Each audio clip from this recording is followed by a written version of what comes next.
And we are back for our advanced tutorial series for the TFDi Md-11 in Microsoft Flight Simulator. We were going over the various systems and pre-flighting the airplane, and we are come now to the FMC setup.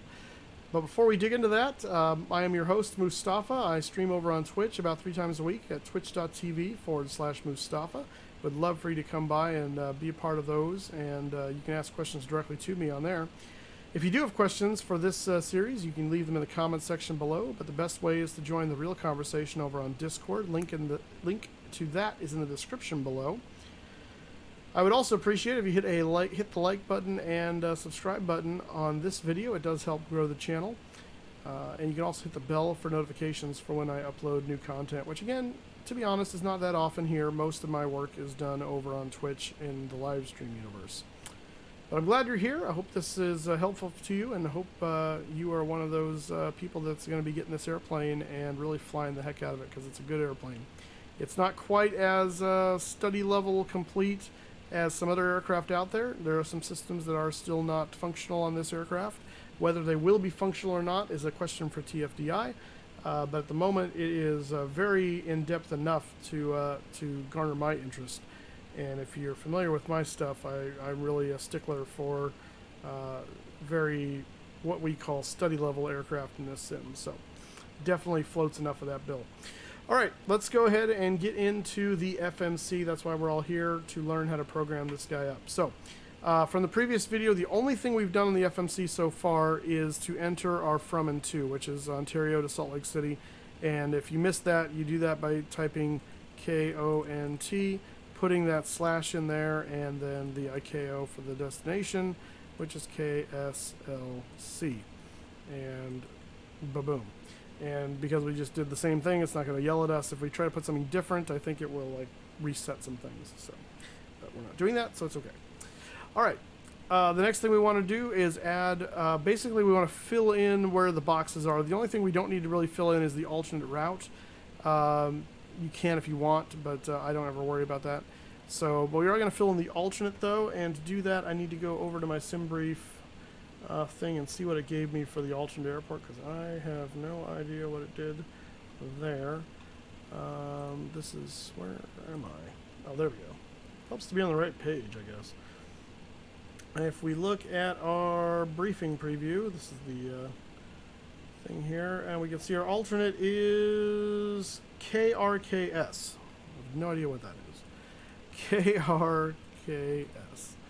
Somewhere probably in Utah or nearby. So we do that.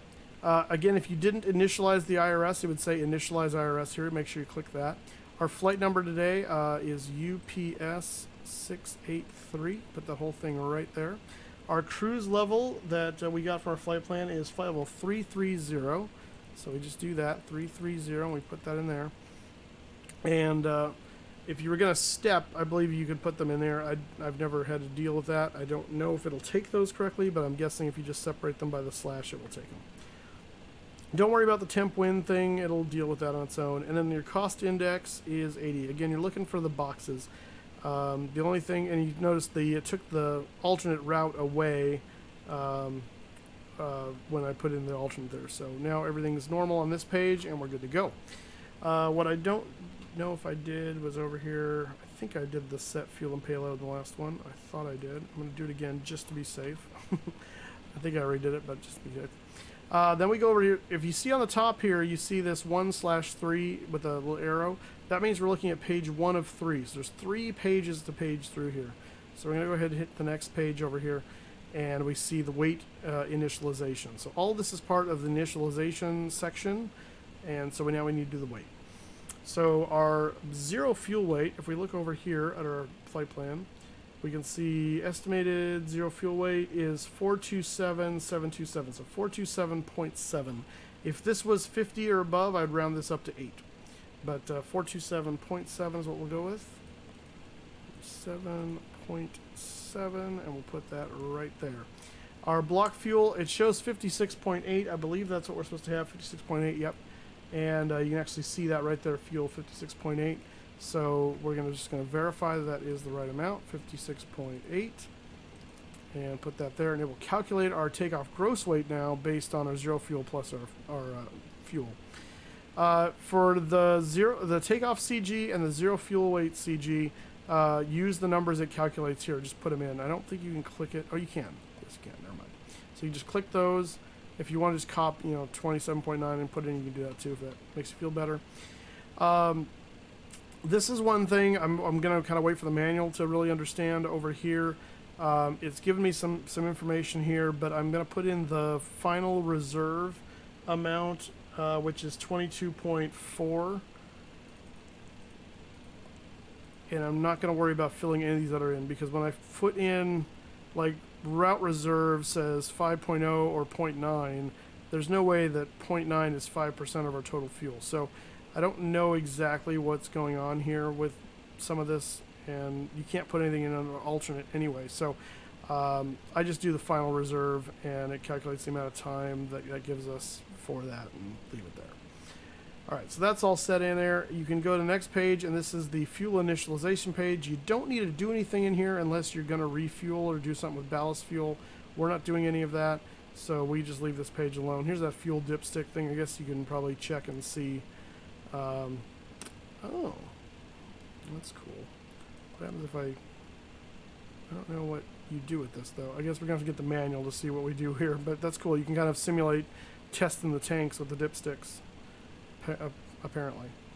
All right, so from initialization, we're going to skip takeoff and approach, and we're going to go straight to flight plan. And so here now, flight plan has our departure and our arrival, but it has nothing in between. It knows there's going to be a top of climb. It knows there's going to be a top of descent. And, of course, there's a massive flight plan discontinuity between the two. So we need to fill in the rest. So we're going to start with our SID. Now, if you went over and hit the send flight plan to FMC, you would see all of your waypoints in here minus your star and minus your minus your SID, minus your star. For those of you that are curious what I'm talking about, SID is the standard instrument departure. The star is the standard terminal arrival route. So those are the procedures to get from your cruising level to the airport and from the airport to your cruising level. But reverse, obviously. So to get the SID in here first, the standard instrument departure, we're going to hit right here, KONT. And even if you don't have a SID, you would still do this because you got to tell it what runway you're going to take. So there are some times where there's technically no SID you're flying out of an airport that doesn't have them, but you obviously will be leaving from a runway. So you'd still do this. At the very bare bones, you just give it a runway, even if there's no actual SIDs to do. So here in Ontario, normally we're taking off on the 2.6s because that's the way the winds normally blow. And normally from where we are, we would take off on 2.6 left because we're on the cargo side of the airport. However, I happen to know that right now, the 2.6 left is closed IRL, and we like to simulate real-world procedures, so we're going to assume 2.6 left is closed in the sim as well. Now, what I am going to do real quick is I'm going to look at the departure airport details, because it's going to pull up the METAR and the ATIS for the real world. And I can see the winds currently are 240 at 10, gusting 16 at Ontario. So that tells me, yes, we want the 2.6s. And so we're going to say 2.6 right, because 2.6 left is closed. So always select the runway first. It's backwards, because you would think reading left to right, you would go over here. But you want to select the runway first, and then so on and so forth. The SID we were given, I believe, is the Sunshine. I'm just going to verify. Yes, Sunshine 5. So we're going to click the Sunshine 5. And then our transition, which, again, sometimes you'll have, sometimes you won't, is Las Vegas, LAS.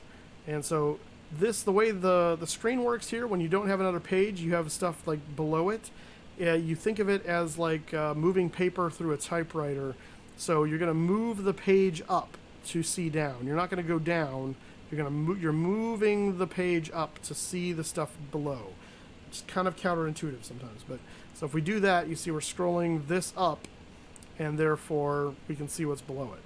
So there's Las Vegas. So I'm going to click that, and that's all we need. Select, select, select, and we can now insert. Now, if you don't like this, if you want to not add any of this to your flight plan, you can hit this to return to your to lateral revision and just go back. But we're going to insert, and you now see it populated our ND with the SID initially there.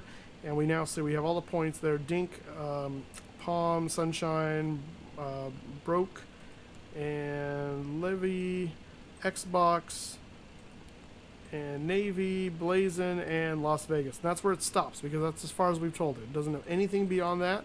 It's got discontinuities all the way to Salt Lake City.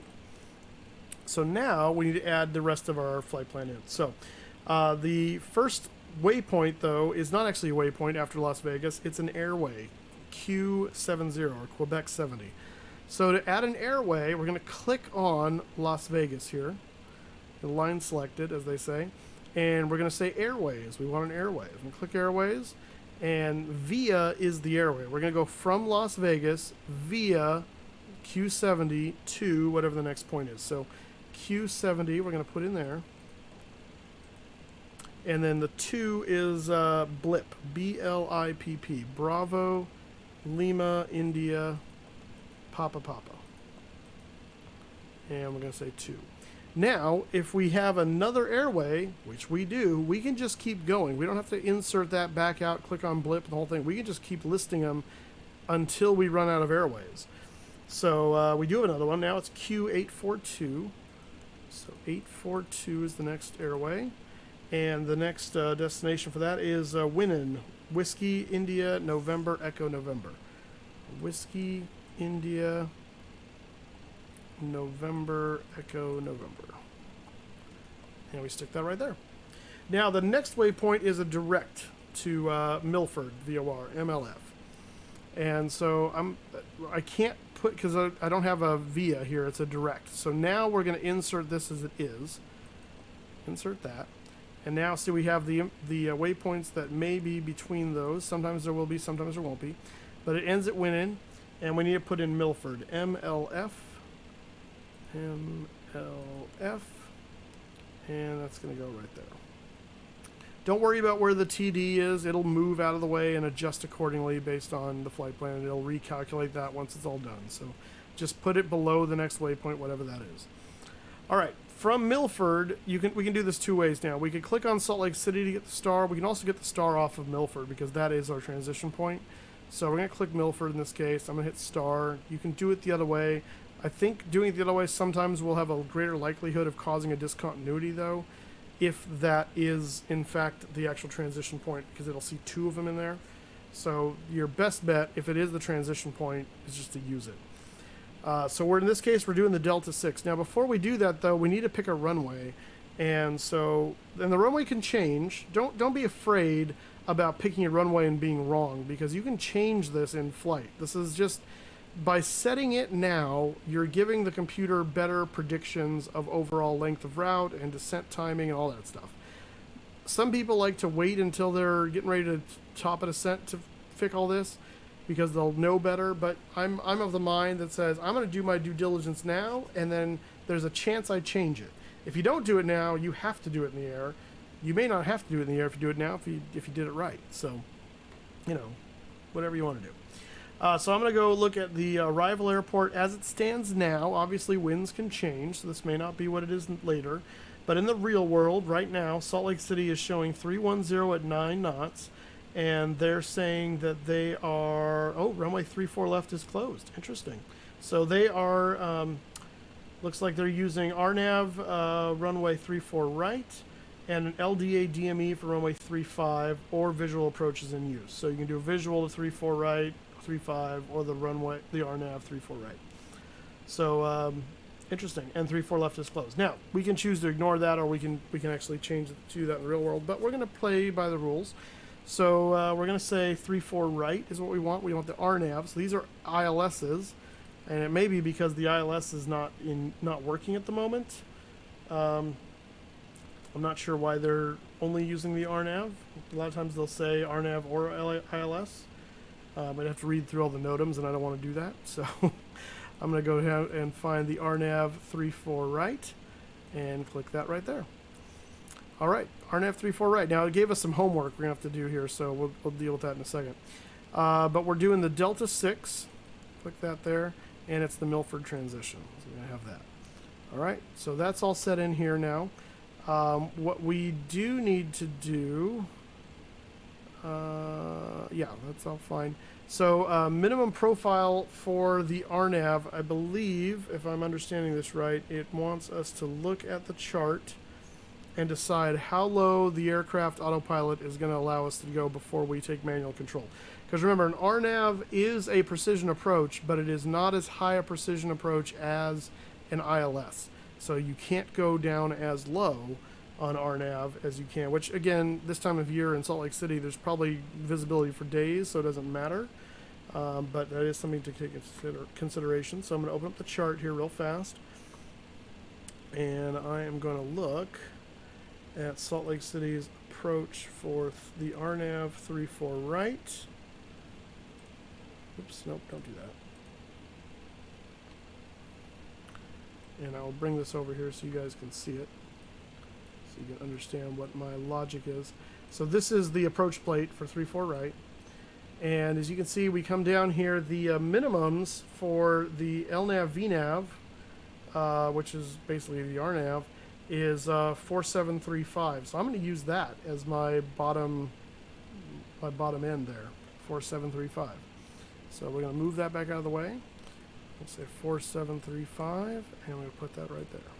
There we go. And then we're going to insert that. And so we've given it now. Notice it took that away. It didn't insert, and it gave us some new information. Now, what this is because we had to enter that minimum profile.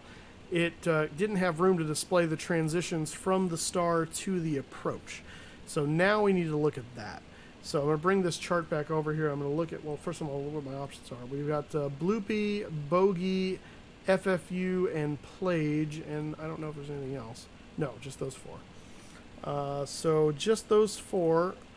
And if we look at our approach here, there's Plage, which is initial approach fix. And then the other ones are over here, Bloopy, Blogey, and well, there's FFU, which is not where we're coming from, actually, now that I think about it. So Bloopy, Bogey, and Page. What was the other one? Oh, FFU, that's the other one. So it's these three or Plage. So we can come in closer or further. It's kind of up to us. When that happens, though, it's good to look at the actual star. And so we're going to look at the Delta star here and see where that says it's going to end us up at. And this... oh. You know what's happened here? It gave us a... okay, so actually we're going to redo this a little bit because it's given us a star that is actually not valid for the runway which we're landing on. That's a Simbri did a little bit of goof here. And I wonder if it's because the weather changed since I made this initially. So anyway, so we need a different star. The Delta 6 is not going to work. I think we're going to be doing the... oh, that's not an RNAV. We wanted RNAV. Since we're doing a RNAV approach, we might as well keep it RNAV. Let's see here. What is the... Is it the Quen 5? Yeah, it's Quen 5. That's it. So Quen 5 also is from Milford. And it will end us actually at Plage and a little bit beyond. It'll actually take us beyond it, but we can transition right at Plage if we want to. So that's what we're going to do. So we're going to do it the Quen 5. We're going to swap this. So I'll show you how to do that. So we're going to make a change. So I'm actually going to lat revision back, and we're going to go back to star, and we're going to now select the RNAV 34 right. And we're going to put that profile in again, which was 47 something or other. Once I find it here, 4735. 4735. Boop. And then we're going to select the Quen 5. Quen 5 off of Milford. And we're going to say insert. And that's going to insert that. And it's going to leave us with these options again. And we're going to say Plage. And so now we have the four things. So on the SID, you'll typically have three. You'll have a runway, a SID, and a transition. On a star, you'll typically have four, though not always. You'll have a runway, a star, a transition to the star, and a transition to the approach. So that's what you're looking for. And now we can insert that. Boom, there we go. So we got blip, win, Milford, beaver, no discontinuity. That was important. That's what we wanted. The Quinn 5. We may have a discontinuity at Plage. Yeah, because remember the star, the approach, no, rather the star thinks we're going to go beyond Plage, and we're actually not going to do that. We're just going to go Plage. We're not going to vector. We're going to go Plage directly to the thing. So you could leave this here because it's possible, because of the way the approach is written and the star is written.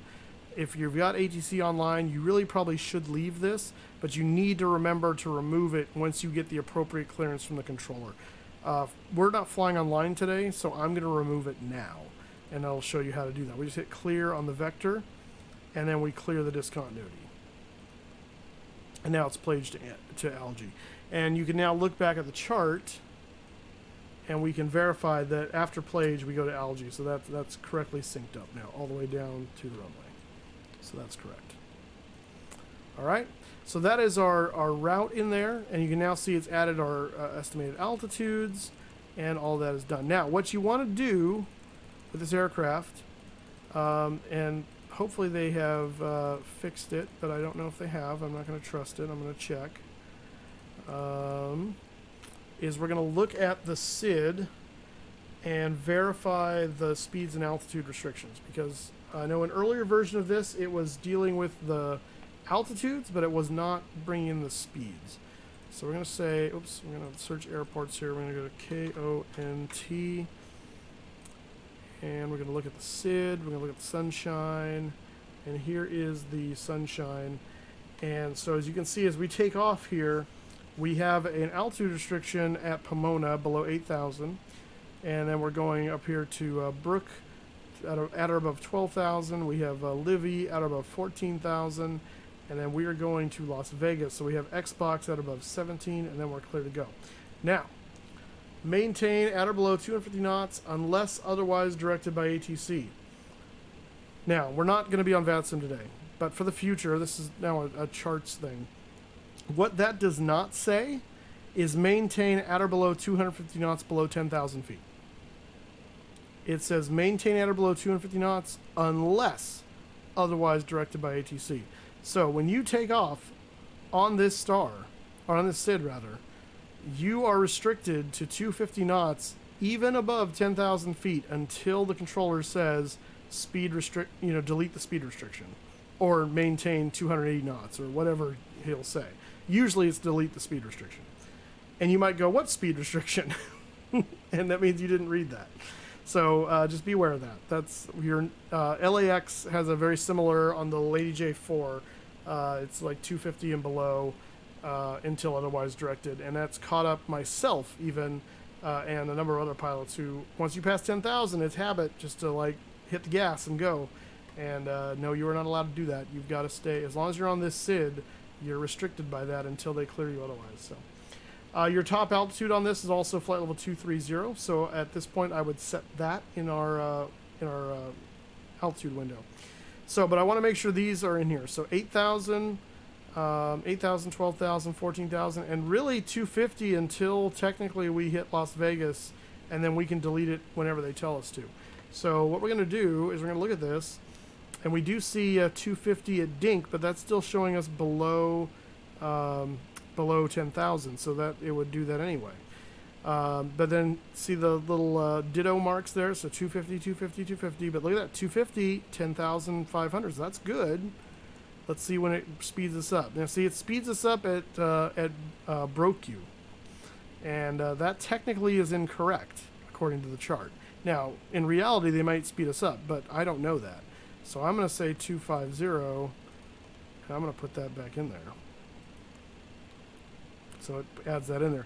And I'm going to have to do that a few times now, because I'm saving myself from having to do this. Now, the other possibility, what you can do, is when you get to a certain point, you can take this off of FMS speed and just set manually 250 and then go back. Now, that's a possibility too.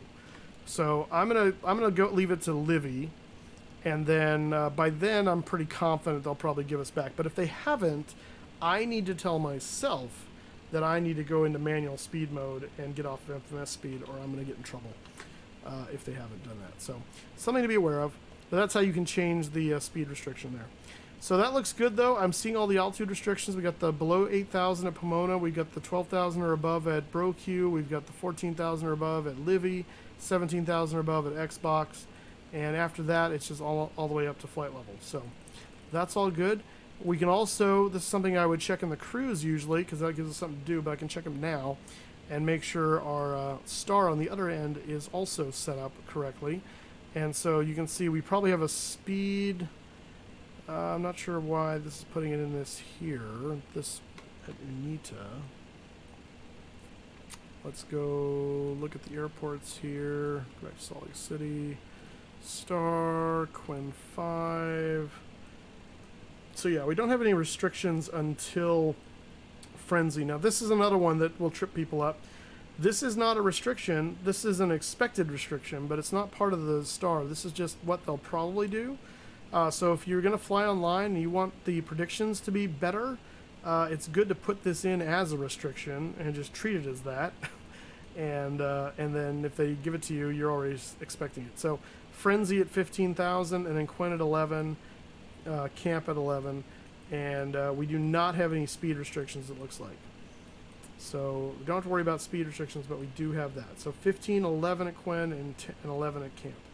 So if we look at this again, at Frenzy, it's predicting we'll be at 17,196, but if he comes in and tells us, hey, I want you to be at Frenzy at 15,000, now we got to dive to get under it because our plane is not planning to be that low. So we can do that by just hitting slash 15,000 and putting that right there. And now it will adjust its predictions and make sure we can cross Frenzy at 15. It has the Quinn at 11, and it has Camp at 11 as well. So you have the ditto marks, 11, 11, 11, so that means we're okay. And it's also good just to check and see where it's changing us over. So it's giving us at 330 all the way up to the Quinn. Now that's going to mean we're going to have to lose. So we're at 1,000 feet. This is where it just helps to be above the airplane, on top of the airplane a bit. It's going to want us flying 330 knots at 11,000 feet. What happens 1,000 feet below that? We're suddenly speed restricted at 250, and that's a lot of speed to lose. That's 80 knots we got to lose in 1,000 feet. And so if the airplane doesn't predict that very well, it's going to start trying to slow us down way too late, and then we're going to be descending, and you really don't want to try and lose 80 knots while you're descending in a short period of time. So what you can do to help this out, because we're not going to be at 11 for a while, at Quinn, we could plan to be at like say 280 maybe, and then maybe at Camp. So see, at Camp it's going to switch us over to 233. That's at 11. So maybe at Quinn we tell it we want to be at 280 knots instead. So I'm going to do that. 280 knots.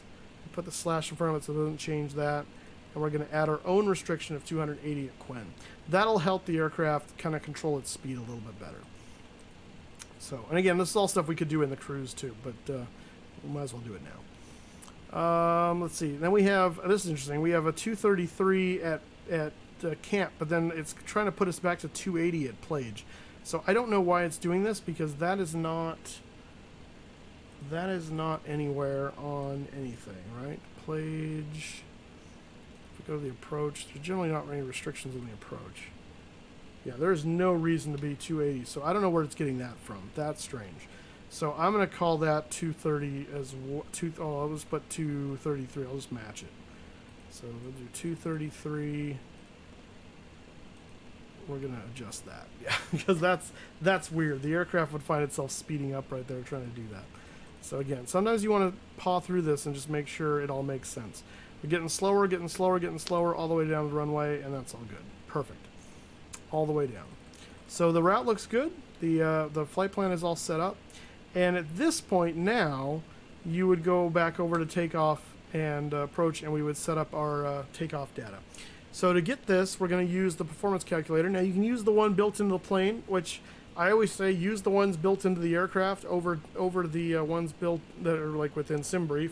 But if you don't have one in the plane, now you've got an option through SimBrief. So we're going to go over to the performance calculator here, and it's already put in our ICAO code. It brought some of this in from the fact that we dispatched it this way. Runway, we want to make sure we select 26 right. It's going to give us our slope of minus 0.1. It's going to put in the runway length for us. You can go in and manually enter this in, or you can just get the weather information from the sim, and it'll put that in there because it's happening right now. So 240 at 10 knots gives us a headwind of 9, temperature 30, and the pressure is 2985. Takeoff weight. We can get takeoff weight. Just put that right in there, 484,000. Thrust setting, you can set flex, or you can select takeoff 1, takeoff 2, and so forth. We'll go ahead and do it as flex. And then anti-ice, obviously we don't need anti-ice today. If we were, we could turn that on. And I think you have engine plus wing, and that's it. So yeah, with none. Flaps, you can do optimum, or you can say specific. So we can say, hey, I want a certain flap number. And so let's say we want to do flap 15. When you click there, you can just type flap 15 right there. And then packs, I want the packs on. And so now we can say calculate. And it's going to tell us what is going to happen. So it's going to say a V1 of 135, a VR of 156, a V2 of 167, and a flex temp of 52. Nothing on the flaps because we told it we're using flaps 15. So it's not going to put, it would put a recommended flap setting there if we didn't do that. Okay, so 52 is the flex temperature. That goes up here in the top. And I don't know why I typed a 1. 52 right there. Packs are on. We said packs on. If you put this packs off, the computer will turn the packs off for you. This is where you tell the computer, no, I want the packs on. So packs on, flap 15, and do that. The slope, remember, was minus 0.1. And the wind was a headwind of 9, so we can just do 9. If it's a tailwind, you would do a minus sign there. So, and it says HD for headwind. So down 0.1 slope, minus 9 for the, or headwind 9. The outside air temperature was 30, and it wants the degrees centigrade. So you have to put 30 C, not just 30. And now it's going to give you the VP speeds it calculates based on that. 143, 57, 67. And it's pretty dang close, although this thing is saying we've got a much lower V1. And so we're going to go with that V1 because there's a reason it thinks that we need to be able to abort earlier. So I'm going to go off of this guy rather than the FMC. So 135, 56, 67. 135, 156. And then that one's correct, so we're just going to confirm that one. So now they're all confirmed, they're all in. And now your FMC is set up and ready to go. That's all you got to do. It's very, very simple. So there's really only 3 areas you go. There's the init, there's the flight plan, and there's takeoff. You don't need to do anything with the fixes and the secondary flight plan reference stuff. That's all stuff in the for later on in the flight. You can go into NavRad. These should auto program for navigation accuracy, but if you need to put in a manual radio nav, you can do that here, and you can type it. You can put the frequency in the course if you want to do the course.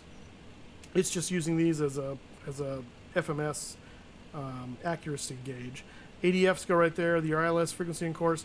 You can also pre-select. So let's say we know that our ILS. We're not doing an ILS. We're doing an RNAV. But let's just say we knew our ILS frequency was 111.3. And the course was 292. That happens to be Fresno, 29 right ILS. We can put that in pre-select. It'll just stay there. And then when we get close, if it doesn't autofill or something doesn't happen right, we can just click that, and boom, it puts it into the scratch pad and into the plane. And it's just kind of a nice place. You can pre-select 2 of them and have them ready to go. That little star there means it's automatic, and it should pull in the ILS frequency automatically, assuming you told it you're approaching an ILS runway. We didn't tell it that. We told it we're approaching an RNAV runway, so it's a little different. Okay, so that is the entire thing set up and ready to go. FMC is programmed. The airplane is pre-flighted. All it remains now is to close the doors and push back and go. So that is going to end the video there. The next video is going to be actual flights, and so it's actually going to, like we did in the master class, I'm going to start it over, but I'm just going to go quick. It's not going to be all a bunch of explanation as we go through it. I'm going to talk a little bit about it, but I'm going to set up the plane quick. We're going to get out of here, and it will take us up to the runway. We'll stop at the runway, we'll cut the video. The next video will be takeoff, climb, cruise, and then the last video will be descent, landing, and shutdown in Salt Lake City. So again, I hope these videos are helpful. Hopefully they're helping you get into the MD-11 and get her fired up and going. You can find me over on Twitch at twitch.tv/Mustafa. I stream there about 3 times a week, mostly flight sim, occasionally some other things as well. If you have any questions about this series, please leave them in the comment section below. But a better way to join the conversation and ask questions and get better answers, get quicker answers, is to join the conversation over on Discord. You can do that by following the link in the description below. I would ask that you please like and subscribe this video. That helps grow the channel and boost up those viewership numbers. So if that's something you're finding helpful, I would appreciate you doing that.